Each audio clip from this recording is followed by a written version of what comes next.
ఉపాధ్యాయుడిగా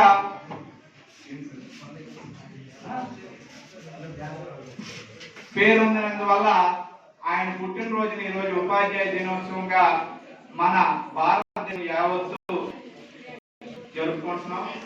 నిజంగా ఒక ఉపాధ్యాయుడికి సన్మానం చేయడం అంటే సాల్వా వేసి మెమోంటో ఇచ్చి ఏదో స్వీట్ బాక్స్ ఇస్తే అది తాత్కాలిక సన్మానం మాత్రమే.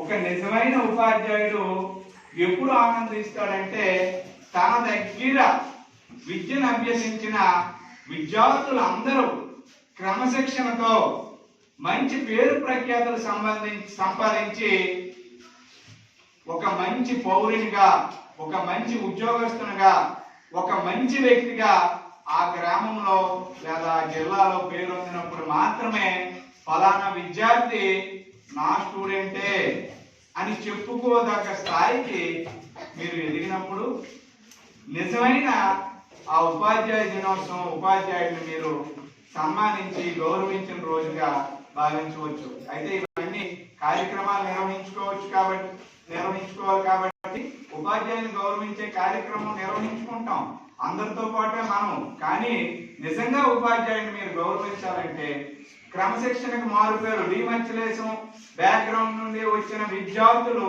ఇప్పుడే కాదు 10, 20, 30, 40, 50, 60 సంవత్సరాలైనా ఏ దేశం వెళ్ళినా ఏ రాష్ట్రంలో పనిచేసినా ఎటువంటి పని చేసినా అందరూ కలెక్టర్లు అవ్వలేరు. మనకుండే జిల్లాలు 25 మంది కలెక్టర్లు అవ్వగలరు.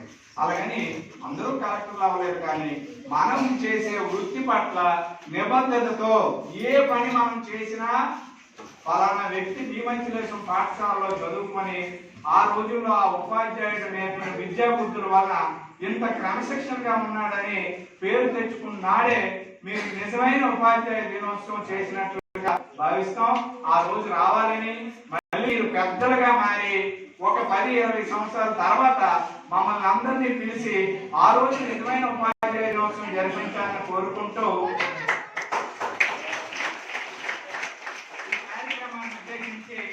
మన గ్రామ